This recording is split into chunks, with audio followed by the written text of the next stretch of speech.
العالمین والصلاة والسلام علی سید المرسلین اما بعد. حضرات،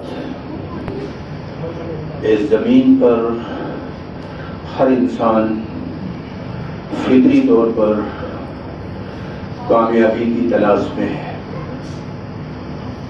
بچہ ہو، بوڑھا ہو، جوان ہو، ہر ایک کا منتہی مقصد یہ ہے کہ مجھے کامیابی ملے. اور مالکی کائنات نے بھی جو اصول اور ضابطے بنا کر دیے جس کا نام دین ہے، وہ بھی اس لیے دیا کہ اس زمین پر انسان ناکامی سے بچ جائے، کامیابی کی طرف چلا جائے. سوال یہ پیدا ہوتا ہے، جب رب کی مرضی بھی یہی ہے کہ لوگ کامیاب ہوں اور لوگوں کی بھی یہی تمنا ہے کہ میں کامیاب ہوں، لیکن رزلٹ اس کے برعکس کیوں ہے؟ پوری دنیا میں ناکامی اور تباہی کی باڑھ آ گئی ہے.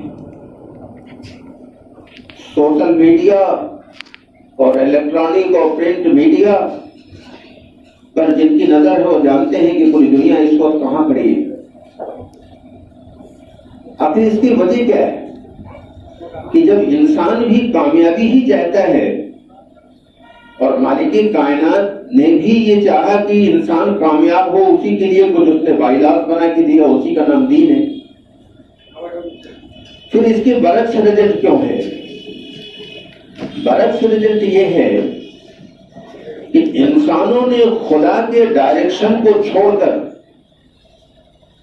اپنی سمجھ کو معیار بنایا کامیابی کا. اور یہ بالکل فطری بات ہے کہ جب کسی چیز کے بنانے والے کی گائیڈنس کو چھوڑ دیا جائے گا تو ناکامی یقینی. مثلا کوئی انجینئر کوئی مشین بنا کے تیار کرتا ہے تو ساتھ میں ایک گائیڈ بک بھی بناتا ہے، اس کی پریکٹیکل اس کو چلا کے دکھانے کے لیے ایک آدمی بھی بھیجتا ہے. کوئی کہے کہ مشین میری ہے، پیسہ میں نے لگایا، میں اس کی گائیڈنس پہ نہیں چلوں گا، میں اس کی باتوں کو نہیں مانوں گا، تو مشین نہیں چلے گی، مشین خراب ہو جائے گی. اس پوری کائنات کا بنانے والا اللہ ہے. اللہ ہی کو معلوم ہے کہ اس کائنات میں انسان کو کیسے کامیابی ملے گی اور کیسے ناکامی ملے گی. انسانوں نے زبان سے نہیں، عمل سے کہا نہیں مجھے یہ گائیڈنس نہیں چاہیے، ہم تو اپنی مرضی کے مطابق چلیں گے. اس لیے ایک اسکالر نے لکھا کہ دنیا میں جتنے گناہ ہوتے ہیں یہ کم عقلی کی وجہ سے ہوتے ہیں. جو جتنا گناہوں مبتلا ہے سمجھ لیجیے اتنا بڑا وہ کم عقل ہے، اس سے زیادہ احمق، اس سے زیادہ بیوقوف اس زمین پر کوئی نہیں. اس کے پریکٹیکل اور تھیوریکل بے شمار ثبوت ہیں. میں اس کی ایک مثال دے دوں. مثلا تکبر ہے جس کو بڑائی کہتے ہیں، گھمنڈ بھی کہتے ہیں، غرور بھی کہتے ہیں. یہ انسان کے لیے ذاتی طور پہ بھی نقصان دہ ہے، بہت نقصان دہ ہے.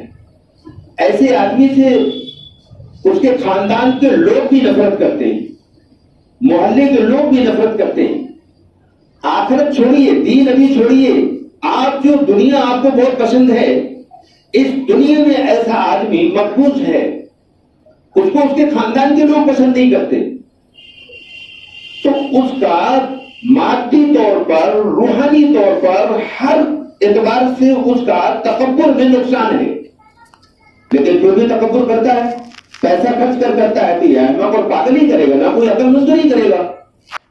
اور میں نے کئی بیان میں کہا، آج پھر دہرانے جا رہا ہوں، اس کے بعد پھر میں قرآن کی آیت لاؤں گا اور پھر گفتگو ایک بہت چھوٹی سی چیز پر ختم کرنے جا رہا ہوں. میں نے کئی جمعے میں کہا کہ صحابہ نے حضور سے پوچھا تھا کہ تکبر کسے کہتے ہیں، تو آپ صلی اللہ علیہ وسلم نے فرمایا تکبر دو چیزوں کا نام ہے: لوگوں کو اپنے سے کمتر جاننا. ذرا سا ایک گھونسلہ بنا دیا، ذرا سا کاغذ کے کچھ ٹھیکرے آ گئے تو اب جو اس سے کم درجے کے ہیں ان کو حقارت سے دیکھنا. حضور نے فرمایا متکبر ہے. اور حق کو جھٹلانا، کیونکہ حق مان لے گا تو اس کا قد چھوٹا ہو جائے گا. تو پھر قرآن نے اعلان کیا الیس فی جہنم مثوی للمتکبرین، کیا گھمنڈ کرنے والوں کا ٹھکانہ جہنم نہیں ہے؟ اگر کوئی تکبر میں بھرا ہوا ہے، غرور میں ڈوبا ہوا ہے، تو یہ ظاہری اعمال اس کو جہنم سے نہیں بچا پائیں گے. یہ سارے اعمال کے بعد وہ جہنم جائے گا. کیوں؟ امام غزالی نے لکھا حقیقی عبادت کی تاثیر یہ ہے کہ عاجزی آئے گی اور نمائشی عبادت کے اندر گھمنڈ آئے گا. تو اگر عبادت کے ذریعے گھمنڈ آ رہا ہے تو جنت میں لے جائے گی، اور عبادت کے ذریعے اگر عاجزی آ رہی ہے تو جنت میں لے جائے گی. اب میں ایک چھوٹی سی آیت پڑھ کر کے میں اس پر کچھ پریکٹیکل چیزیں آپ کے سامنے رکھ کر کے بات ختم کروں گا، وقت بہت تھوڑا بچا ہے. وَمِنْهُمْ سَابِقٌ بِالْخَيْرَاتِ بِإِذْنِ اللَّهِ ذَلِكَ هُوَ الْفَضْلُ الْكَبِيرُ. یہ سورہ فاطر آیت نمبر 32 ہے. اس میں اللہ پاک نے بڑی عجیب بات کہی ہے. اس نے فرمایا کہ کچھ لوگ وہ ہیں جو اللہ کی توفیق سے بھلائی میں آگے بڑھنے والے ہیں. کچھ وہ لوگ ہیں جو اللہ کی توفیق سے بھلائی میں آگے بڑھنے والے ہیں. ذالک هو الفضل الکبیر، یہی سب سے بڑی کامیابی ہے. یہ بڑی عجیب آیت ہے. یہ ایسی آیت ہے کہ اس پر 1 گھنٹہ بھی کم ہے. کیا کہا اللہ نے؟ کہ جو لوگ بھلائی میں آگے بڑھنے والے ہیں وہی سب سے بڑے فضل والے ہیں. لوگ کیا سمجھتے ہیں کہ اگر ایک گھونسلہ بن جائے 2-4 کمرے کا اور کچھ کاغذ کی نوٹیں آ جائیں تو بڑا فضل ہے. لکھتے بھی ہیں ھذا من فضل ربی. اگر رب کا یہ فضل ہے تو فرعون کے پاس بھی تھا، نمرود کے پاس بھی تھا، قارون کے پاس تھا، آپ سے تو بہت زیادہ تھا نا. ان سب پر رب کا فضل تھا. اللہ کہہ رہا ہے رب کا فضل یہ ہے. سورہ فاطر آیت نمبر 32. یاد رکھنا قرآن کہہ رہا ہے، قرآن مینس اللہ اعلان کر رہا ہے کہ اللہ کا فضل اس پر ہے جس کو بدتمیزی سے، بے حیائی سے، فحش سے، بد اخلاقی سے، غرور سے، حسد سے، کینہ سے، بغض سے، تمام خباثتوں سے اللہ بچا کر اس کو صاف ستھرا، پاکیزہ، نیک، بھلا انسان بنا دے. فرمایا یہ ہے اللہ کا فضل. یہ کون کہہ رہا ہے؟ اللہ کہہ رہا ہے. یہی وجہ ہے کہ رسول کی جو تربیت یافتہ تھے جن کو اصحاب رسول کہا جاتا ہے، وہ دنیا کی ساری دولت حتیٰ کہ اپنی جان قربان کرنا گوارا تھا ان کو، لیکن بھلائی کو چھوڑنا ان کے لیے گوارا نہیں تھا. تفصیل کا وقت نہیں، ایک اشارہ کر کے گزروں گا. فاروق اعظم ہیں، بہت بڑی سلطنت کے مالک ہیں. اس وقت پوری دنیا میں اتنی بڑی سلطنت کسی کی نہیں تھی. اتنا بڑا حاکم، اور خالی حاکم ہی نہیں تھے، سپر پاور تھے، اور موجودہ سپر پاور سے بڑے سپر پاور تھے. ثبوت کے ساتھ بول رہا ہوں، جوش میں نہیں کہ کہہ کے چلا گیا، ثبوت ہے میرے پاس کہ موجودہ سپر پاور سے بڑے سپر پاور تھے. لیکن بھلائیوں کے تلاش میں کس قدر یہ سرگردہ تھے. میں بیچ سے ایک چیز بتا کے وقت بچانے کے لیے آگے نکل جاؤں گا، پورا واقعہ نہیں سناؤں گا. جنگل بیابان میں دیکھا کہ ایک عورت ہے اور ساتھ میں اس کا شوہر ہے اور وہ کرا رہی ہے. حضرت عمر نے پوچھا تو اس نے بتایا کہ درد دے ہو رہا ہے اس کو. انہوں نے کہا کوئی اور نہیں. کہا نہیں، یہاں جنگل میں کون ہوگا. بڑی تیزی کے ساتھ اپنے گھر آئے اور اپنی بیگم سے کہا. راجا کی بیگم کو کیا کہتے ہیں؟ رانی نا. رانی شاہدہ سے کہا، میں یہاں کی زبان میں بول رہا ہوں. رانی سے کہا، یہ رانی بھی کس کی بیٹی تھی جانتے ہو؟ خاتون جنت فاطمہ کی بیٹی تھی حضرت عمر کے نکاح میں. یہاں میں اپنے شیعہ بھائیوں کو پیغام دینا چاہتا ہوں اور آپ بھی اس کو ذہنوں میں کر لیجئے. میں نے اپنے کچھ شیعہ دوستوں سے یہ بات کہی تو وہ نرم پڑ گئے اور ان کی زبانیں بند ہو گئی. میں نے کہا ایک شرابی بھی بات آ گئی عرض کر دوں، ورنہ اصل مضمون لیکن میرا چھوٹ جائے گا، بہت امپورٹنٹ مضمون تھا لیکن میں اس کی بھی وضاحت ضروری سمجھتا ہوں. میں نے ایک شیعہ بھائی سے کہا، ابھی تو دنیا میں نہیں رہے بیچارے، عرب پتی پارٹی کے مالک تھے وہ. میں نے ان سے کہا سلطان پور کے رہنے والے ہو, نام بھی لے رہا ہوں, ایوب بھائی ان کا نام, ارب پتی پارٹی. میں نے ان سے کہا کہ ایک شرابی بھی اپنی بیٹی اپنے دشمن کو نہیں دے گا, مر جانا گوارا کرے گا, دشمن کو نہیں دے گا. کیا آپ شیر خدا فاتح خیبر حضرت علی رضی اللہ تعالیٰ عنہ جیسے بہادر کے بارے میں آپ یہ تاثر دینا چاہتے ہو کہ نوز باللہ شرابی سے کم تک تھے کہ ڈر کے مارے تقیہ کر لیا اور حضرت عمر کو اپنی بیٹی دے دیا؟ دلیل اس کو کہتے ہیں کہ جو سر پر چڑھ کر بولتی ہے اور دشمن کی زبانیں بند ہو جائیں. خاموش ہو گئے. ہم نے کہا یہ جھوٹے الزامات تھے فاروق اعظم پر, اور ہم نے کہا یوں صاحب ابھی میرے پاس درجنوں اور دلیلیں, اور میں نے کہا میں آپ کو ٹائم دیتا ہوں, آپ اس جواب کو ڈھونڈ کر آئیے گا. آج تک نہیں دے پائے, دنیا سے چلے نہیں گئے بیچارے ہو. تو بہرحال رانی صاحبہ سے, یہاں کی زبان میں رانی کہہ رہا ہوں ورنہ میرے پاس الفاظ ہے دوسرے, رانی صاحبہ سے وقت کے سپر پاور نے کہا, اپنی رانی سے کہا, جملے کو غور کریے گا ورنہ قصہ تو بہت سنے ہوگے, چلے جاؤ گے ہو جائے گا. بڑے مقدر سے, آپ مقدر کسے کہتے ہیں؟ اچھی نوکری مل جائے, اچھا سا ڈرائنگ روم ہو جائے.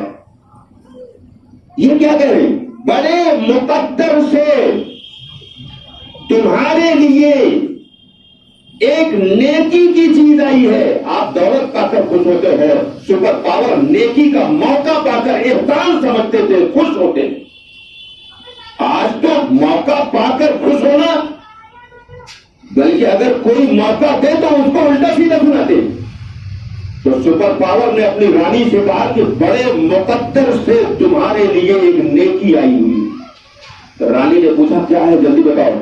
یہ کتنے بجے کی بات ہے؟ کتاب میں بجے تو نہیں لکھا ہے, لیکن واقعات کا سیاق اور سباق یہ بتا رہا ہے. ہندی میں پرسن کہتے ہیں, انگریزی میں غالباً اس کو کنٹیکٹ کہتے ہیں. واقعے کا کنٹیکٹ یہ کہہ رہا ہے کہ تقریباً رات کے 12 یا 1 بجے میں 12-1 بجے رات کو رانی کہہ رہی ہے کہ بتائیے نیکی کا کام کیا ہے. کہا جنگل میں ایک عورت کو ڈیلیوری کیس ہے, کوئی ٹریٹمنٹ کرنے والا, دیکھ بھال کرنے والا وہاں نہیں ہے. رانی کے الفاظ سنیے, لکھنؤ کے روشن ضمیروں, توجہ چاہتا ہوں, اور پھر جائزہ دیجیے ہم کہاں ہیں.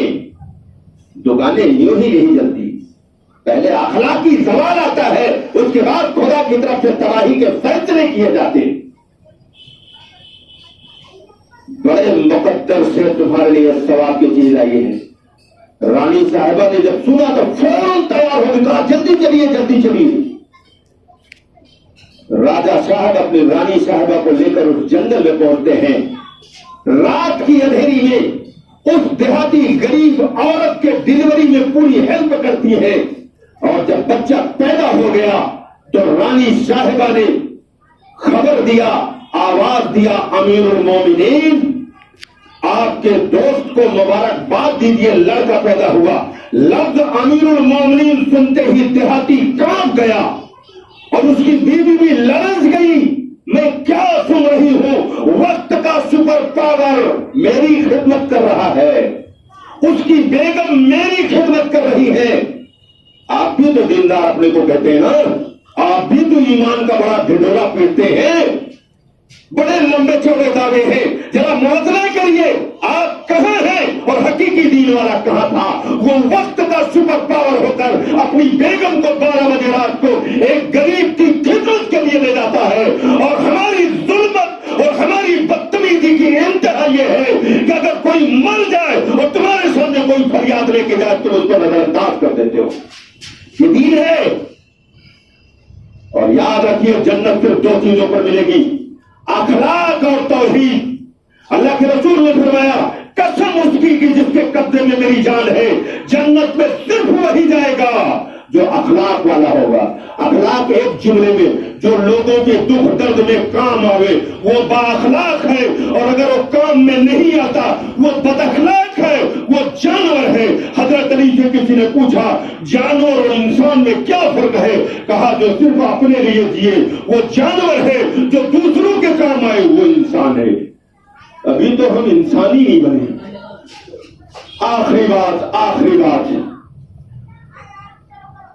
عباسی خلافت کا آخری خلیفہ کا نام معتصم باللہ ہے.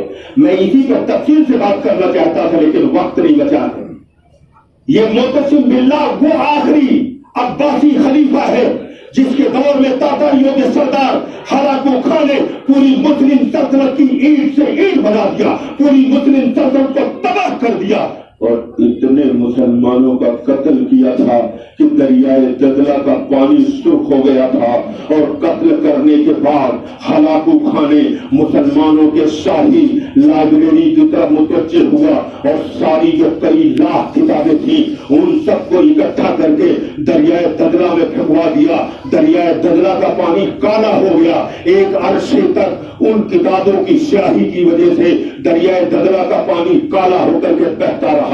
اور اس کے بعد معتصم باللہ جیسے مغرور کو جس نے اپنی فوج کی تنخواہیں روک دیا تھا اور معتصم باللہ کے پاس ہیرے اور جواہرات کا انبار تھا جس کو اس نے بیسمنٹ بنا کر بند کر دیا تھا, فوجیوں کی تنخواہ اس نے روک دیا تھا اور بڑی تعداد فوجیوں کی چھٹی کر دیا تھا. اور اس کا جو وزیر تھا, میں اختصار کے ساتھ کہہ رہا ہوں, تفصیل کا وقت نہیں ہے, اس کا وزیر جو القمی اس کا نام ہے, اور جو شیعہ تھا یہ عباسی خلافت کا خاتمہ چاہتا تھا, علوی خلافت کا اقتدار چاہتا تھا. اس نے ہلاکو خان کے پاس خفیہ اطلاع بھیجی کہ ان کی فوج ختم ہو گئی ہے, تھوڑے سے سپاہی ہیں. ہلاکو خان موقع غنیمت جانا, اس نے چڑھائی کر دیا اور پھر معتصم باللہ کو جیل میں ڈال دیا, کھانا پانی بند کرا دیا. جب معتصم باللہ بھوک اور پیاس سے بے چین ہو گیا, اس نے ہلاکو خان کے پاس بڑی مشکل سے پیغام بھیجا کہ اللہ کے لیے میرے کھانے اور پانی کا انتظام کر دو. ہلاکو خان نے اپنے والنٹیئر کو جواب حکم دیا کہ اس کا تو بے پناہ ہیرے اور جواہرات کا خزانہ ہے, اس میں سے تھوڑا سا خزانہ ایک برتن میں بھر کر کے اس کے پاس لے جاؤ. جب اس کے پاس ہیرے اور جواہرات سے بھرا ہوا خزانہ ایک تخت میں لے جا کے پیش کیا گیا, اس وقت معتصم باللہ کی آنکھوں میں آنسو تھے. اس نے کہا مجھے کھانا چاہیے, ہیرے جواہرات بھوک نہیں مٹاتے. ہلاکو خان نے جواب دیا, او ظالم, جب تو یہ جانتا ہے کہ ہیرے اور جواہرات بھوک نہیں مٹاتے ہیں تو تم نے یہ ہیرے جواہرات بند کر کے کیوں رکھا, ان کو اپنے فوجیوں کو کیوں نہیں دیا تاکہ وہ فوج تیرے ملک کی حفاظت کرتے. عجیب بات ہے, تاریخ میں اس قسم کے سینکڑوں واقعات ہیں لیکن دنیا میں ریئر لوگ ہوتے ہیں جو تاریخ سے عبرت لیتے ہیں, باقی سب اسی جہالت میں مر جاتے ہیں. ان واقعات سے عبرت تو یہ دینا چاہیے کہ ہمیں دنیا کی حرص, دنیا کی اوپر راج ٹپکانے سے بچ کر اور بے انصافی کی زندگی کو چھوڑ کر کے ہمیں قناعت اور انصاف پسندی کی زندگی گزارنا چاہیے تاکہ موت کے بعد کی زندگی تو بنے گی ہی, اس دنیا میں بھی عزت اور امن خدا کی گارنٹی ہے, وعدہ ہے, اس کو یہاں ملے گا, ورنہ یہاں بھی تباہ اور وہاں بھی تباہ. میں نے اختصار کے ساتھ باتیں پورا کر دیا. اللہ ہمیں اس کی عبرت لینے کی توفیق عطا فرمائے. اور کسی کو کوئی اشکال ہو تو جمعے کے بعد سوال کریے گا, انشاءاللہ جواب دینے کی کوشش کروں گا. سنتیں پڑھ لیجیے.